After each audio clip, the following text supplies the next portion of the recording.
My name is Sarah, and for years I was the joke my husband told to anyone who'd listen. Every dinner, every gathering, he mocked me while others laughed. But the night he crossed the line, I decided to stop being his punchline and make him mine instead. I used to think marriage was about building each other up, but somewhere along the way, mine became about tearing me down. My husband had a gift for charming people in public, the kind of man who filled a room with laughter, but the laughter always came at my expense. It started subtly, with small jabs I brushed off, the kind of teasing you could almost mistake for affection. But over time, the jokes grew sharper, and the crowd grew bolder in their laughter. And every time he saw them laugh, he grew more confident in cutting me down. At first, I told myself not to make a scene. It's just his humor, I reasoned. He doesn't mean harm. But humiliation has a way of planting itself deep, and when the people you trust most laugh at you, it feels like betrayal layered on betrayal. The dinners with our friends used to be my favorite evenings. I cooked, I set the table, I laughed easily. Now, they became nights I dreaded, stomach-knotted hours before anyone arrived. Because I knew, without fail, I would be the joke. He would bring up how I once got lost driving home, and everyone laughed. Then he started sharing stories about my mistakes with money, about how I burned dinner once when I was overwhelmed, about how I supposedly nagged him. Each time, I forced a smile, cheeks burning while everyone roared. My dignity chipped away piece by piece, until I began to wonder if they all saw me as the fool he painted me to be. What hurt most wasn't the jokes themselves, but how easily others accepted them. Friends I'd shared my secrets with, women I thought would defend me, men I thought would see through the cruelty, they all played along. Some even added their own little quips at my expense. I would sit there, frozen in silence, praying for the laughter to end. And he thrived on it. He puffed up with pride, like every laugh gave him new life. I stopped speaking up in groups, because my words always turned into ammunition for him. If I said I was tired, he'd mock how little I did. If I said I had plans, he'd twist it into a joke about me being too boring for excitement. Every phrase I offered was another chance for him to cut me down. So I became quiet, invisible. I sat at those dinners like a ghost, smiling faintly when required, staring into my glass when no one was looking. In private, I confronted him once. I told him it hurt. He laughed in my face. "It's just jokes," he said. "Lighten up. Everyone laughs because it's funny." His tone wasn't cruel, but dismissive, as if my pain wasn't real, as if I were simply too sensitive to handle him. That moment broke something inside me. Because I realized he wasn't ignorant, he knew, and he didn't care. The attention he got from humiliating me was more valuable to him than my dignity. It wasn't always this way. When we first met, he adored me. He called me the smartest woman he knew, the one who made him better. He used to defend me if anyone so much as teased me lightly. I often wonder when that shifted. Was it gradual, or did he wake up one morning and decide I was easier to cut down than lift up? Sometimes I think he saw how much people loved his charm and decided he'd rather play the comedian than the husband. And somewhere in that decision, I became the punchline. Over time, the humiliation started to seep into me. I began to doubt myself. Maybe I really was boring. Maybe I wasn't as smart as I thought. Maybe everyone secretly saw me the way he portrayed me, fragile, foolish, incompetent. I started second-guessing even small decisions. I stopped volunteering stories, because what if he twisted them? I stopped sharing my opinions, because what if they became another laugh line? He was teaching me, through his cruelty, to shrink. And I let him. But something inside me simmered, even when I thought it had died. Each time he mocked me, a spark of anger burned deeper. At first, I suppressed it, told myself anger would ruin me. But the sparks grew, and one night, after another evening of being everyone's entertainment, I lay awake staring at the ceiling and thought, what if I stopped taking it? What if I stopped letting him control the laughter? The idea was faint at first, just a whisper, but it was the first night in years I fell asleep with my fists clenched instead of my heart broken. The turning point came during a dinner at our friend's house. We were all gathered, wine flowing, plates full, the air buzzing with casual chatter. And then, like clockwork, he started. He joked about how I forgot to water the plants and killed them. Everyone chuckled. Then he brought up how I once tripped over a rug, dramatizing it so wildly that the entire table howled. I laughed weakly, my cheeks aching from the forced smile. And then, he leaned back in his chair, smirking, and said, "She's my biggest child, really. I mean, I have to look after her like one." The laughter that followed was different. It was sharper, crueler. I heard one of the men slap the table, choking on his wine from laughing so hard. One of the women smirked at me like she was almost embarrassed for me. And I felt something shift in my chest. That wasn't just a joke. That was a line. He had crossed it. I sat frozen for a moment, heart hammering, but then a strange calm washed over me. I smiled at him, a genuine smile this time, and I saw his eyes flicker with surprise. He wasn't expecting me to take it so well. But inside, I wasn't accepting it. I was promising myself something: he would never laugh at me like that again. That night, lying beside him as he snored, I stared at the ceiling and replayed the words in my head. She's my biggest child. It echoed like a wound. But it also became my fuel. Because if he saw me as a child, then he underestimated me. And if he underestimated me, he'd never see what was coming. From that night on, I watched him differently. I no longer let his jokes crush me. Instead, I studied him. Every smirk, every boast, every careless slip of arrogance, I stored it away. I stopped being his passive victim and became something else entirely. Patient. Observant. Waiting. I didn't know what form my revenge would take yet. I only knew one thing: he had crossed a line that night. And I was going to draw mine. The morning after that dinner, I looked at him differently. He sat at the table, sipping his coffee, scrolling his phone like nothing had happened. He probably didn't even remember what he had said about me the night before. But I remembered. The words echoed in my head, sharper than any knife. He thought of me as his child. He thought he was clever, untouchable, adored. For years, I had been quiet. I had been the wife who smiled, who swallowed her pride, who told herself he didn't mean it. But something changed in me. The part of me that used to shrink now wanted to rise. And for the first time in a long time, I felt a strange kind of power.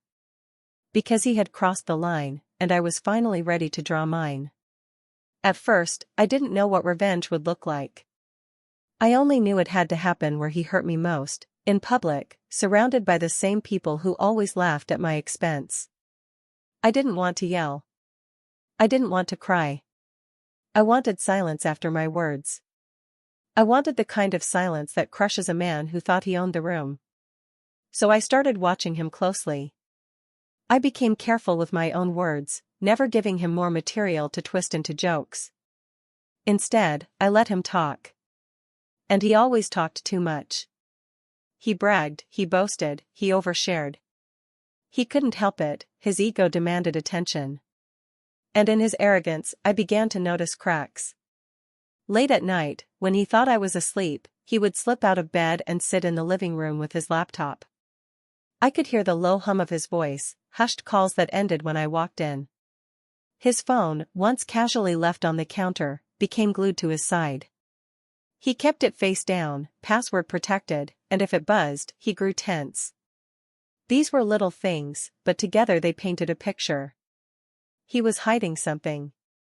One evening, he left his laptop open when he rushed to take a call outside. I glanced at the screen and saw an email notification. Just one subject line, but it was enough. It wasn't from work. It wasn't from a friend. It was from a woman whose name I didn't recognize. The words in the preview were intimate, too intimate for a married man to receive. My chest tightened, but I forced myself to breathe. I could have confronted him right then, but that would have been too easy. Too small. I needed something bigger. The more I observed, the more I noticed. His late nights at the office, his sudden need for business trips, his eagerness to shower the moment he got home. The evidence piled up until I didn't just suspect, I knew. He was having an affair. The discovery hurt, of course. Betrayal cuts deep, even when you already despise the person betraying you. But strangely, the pain didn't drown me like it once might have. Instead, it steeled me. Because now I had his secret. And his secret was the weapon I had been waiting for. I didn't tell anyone. I didn't even let him know I knew. I kept my face calm, my voice steady, my routine unchanged. To him, I looked like the same woman he mocked, the same wife who swallowed her shame. He had no idea that behind my silence, I was sharpening my blade. The first step was to be certain. So I started following the breadcrumbs. I waited until he left his phone unattended for a few seconds and memorized the number he typed in. From then on, I could open it when he slept. What I found inside wasn't just damning, it was humiliating. Messages filled with lies, promises, ridiculous declarations of love to another woman. Photos sent in secret. Proof beyond denial. I saved everything. Quietly, carefully, I forwarded the evidence to myself, creating a folder that grew heavier each day. Every message, every photo, every laugh he shared with her instead of me, I gathered it all. Not because I wanted to cry over it, but because I planned to use it. While he laughed at me in public, thinking I was powerless, I was building the stage for his downfall. He wanted an audience? I would give him one. And when the time came, his own arrogance would destroy him. But planning revenge is not just about gathering weapons. It's about timing, patience, and precision. I knew I couldn't lash out too soon. If I wanted the blow to land, it had to land where it would hurt him most. And for him, that wasn't in private. It wasn't even in our home. It was in front of the people he valued most, the same friends who always laughed at his jokes, the ones who fed his ego with their laughter. So I began to prepare. I studied the calendar, waiting for the next big gathering, the kind of night where everyone would be present. I pretended to be cheerful when he told me about it, even offered to help arrange it, so he would never suspect. He smiled at me with that smug expression, believing I was still under his control. But inside, I was already standing taller. The more I planned, the calmer I became. The fear that used to choke me at these gatherings was gone. In its place was anticipation. I imagined the silence that would follow my words. I imagined his face when he realized the game was over. The thought gave me strength. Still, I kept up the act. When he mocked me, I smiled. When he laughed, I laughed along. To him, I must have looked like I'd finally accepted my role as his punchline. But every time he laughed, I thought, just wait. Just wait. As the day of the gathering grew closer, I polished my plan. I rehearsed what I would say, pared it down to sharp, undeniable truth. I didn't want to scream. I didn't want to rant. I wanted to deliver the facts so cleanly, so coldly, that the silence afterward would crush him. And there was no doubt in my mind, it would. Because for years, he had taken my silence as weakness. He had mistaken my restraint for powerlessness. But silence can be a weapon too. And when broken at the right moment, it can destroy a man more completely than anger ever could. The night before the gathering, I looked at him as he prepared his usual jokes, the smirk on his face as he rehearsed lines he thought were clever. He believed he was untouchable. He believed I would always sit quietly and endure. He had no idea the tables were about to turn. I went to bed calm, almost serene, because I knew what was coming. For the first time in years, I wasn't afraid of him, or his laughter, or the crowd. I was ready. And as I closed my eyes, one thought pulsed steady in my mind: tomorrow, the joke ends. The night of the gathering arrived, and with it, a strange calm settled over me. I used to dread these evenings, but not tonight. Tonight, I wasn't walking into a battlefield unarmed. Tonight, I carried the one thing he could never laugh away, his truth. He strutted around the house before we left, adjusting his tie, rehearsing little quips under his breath. He looked in the mirror, smirked at himself, and muttered, "You always kill at these things." I watched him quietly, and for once, I didn't feel small. I didn't feel weak. I felt like someone holding a secret weapon, a blade he couldn't see until it pierced him. When we arrived, the air was thick with laughter and chatter. Friends greeted him like he was the star of the show, clapping his back, smiling too wide. He basked in it, soaking up every ounce of admiration. He cracked jokes from the moment we entered, and people laughed easily, falling into the rhythm he had created over the years. I stood by his side, smiling politely, waiting. Dinner was served, and the table buzzed with conversation. Wine flowed, plates clinked, and everyone seemed relaxed. My husband, more confident than ever, leaned back in his chair and looked at me with that familiar glint in his eye. My chest tightened, because I knew what was coming. He couldn't resist. And he didn't. He started small, joking about how I was always late, how I could never keep track of my keys. The table chuckled. Then he pushed further, bringing up how I once mispronounced a word at a party, exaggerating it until everyone laughed harder. I kept my smile steady, my heart beating calm and even. I was ready. He grew bolder as the laughter fueled him. He told a story about how I once burned dinner, embellishing it so wildly that the table roared with laughter. Then he leaned in for the kill, smirking as he said, "Honestly, I don't know what I'd do without her. She's like my biggest child. Always messing up, always needing someone to fix things for her." The words landed heavy in the air, followed by an explosion of laughter. Glasses clinked, hands slapped the table, eyes turned toward me with mocking smiles. My face burned, but not with shame this time. It burned with fire. Because this was it, the moment I had been waiting for. I took a slow breath, my hand steady as I set my glass down. My husband was still grinning, soaking in the attention, so certain of his dominance. He didn't see me straighten in my chair, didn't notice the calm shift in my expression. But others did. Slowly, the laughter began to die, curiosity flickering in their eyes as they saw me, for once, not shrinking but rising. I let the silence stretch just long enough to draw every eye. My husband finally looked at me, confusion flickering across his face. I smiled faintly and said, "It's funny, isn't it? How jokes can turn so easily." The table went quiet. He tilted his head, trying to play it off. "Oh, come on, sweetheart.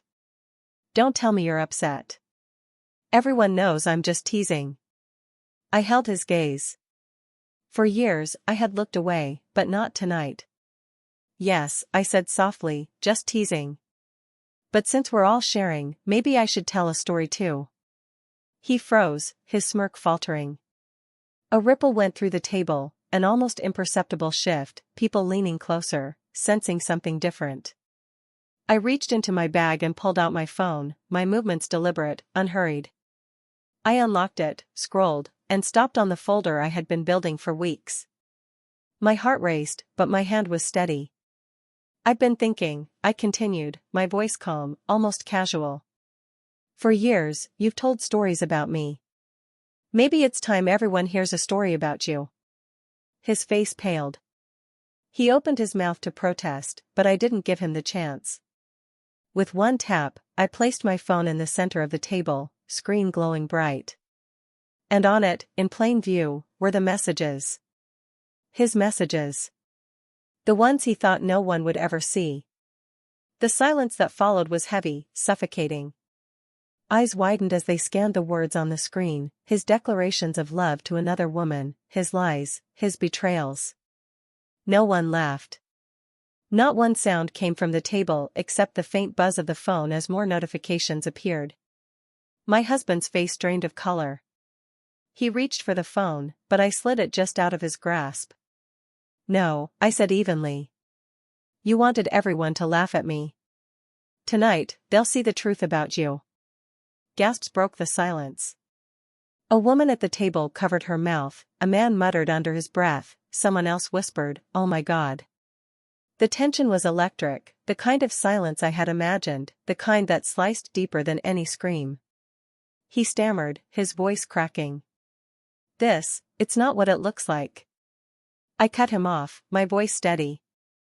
It's exactly what it looks like. Every late night, every trip, every lie. You thought I was too weak to see it, too small to fight back. But I saw everything. And tonight, so does everyone else. The silence deepened. His friends shifted uncomfortably, avoiding his eyes. Some looked at me with pity, others with shock. But no one laughed.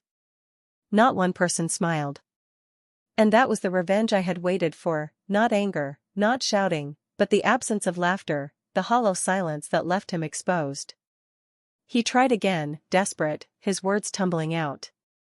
Sweetheart, please, we can talk about this at home. I shook my head slowly. No. You chose to humiliate me here, in front of everyone, again and again. So I chose to end it here. In front of everyone. For a long moment, no one moved. Then, quietly, I picked up my phone, slipped it back into my bag, and stood. My chair scraped softly against the floor. My heart was pounding, but my face was calm, serene. I looked down at him one last time and said, the punchline isn't me anymore. It's you. And with that, I turned and walked out, leaving the silence heavy behind me, leaving him drowning in the shame he had so freely poured onto me for years. When I stepped outside into the cool night air, I felt lighter than I had in years.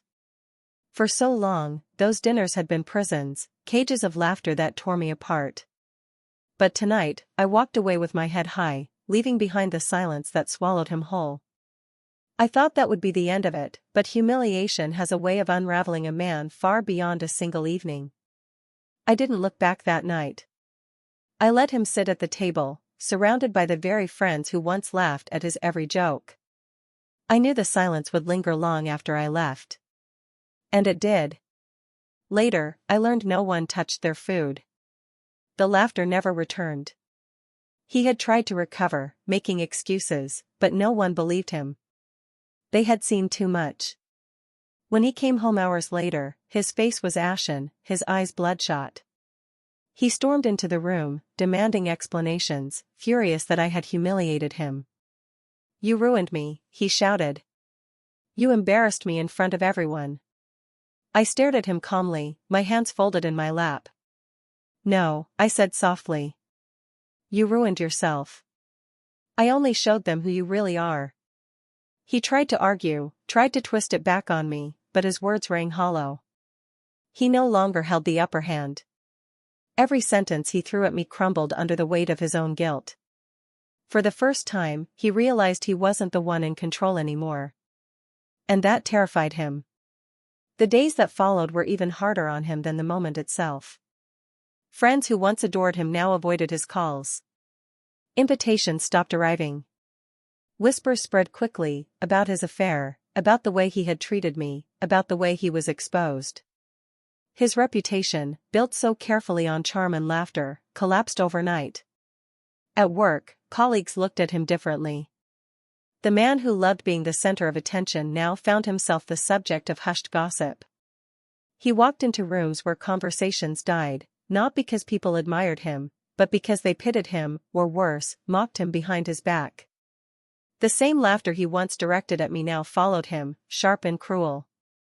At home, the silence between us was unbearable. He tried, in his way, to repair things. He brought flowers, made empty apologies, tried to convince me it was just a mistake. But I saw through it all. He wasn't sorry for betraying me. He wasn't sorry for mocking me. He was only sorry he had been caught. And that, more than anything, hardened my resolve.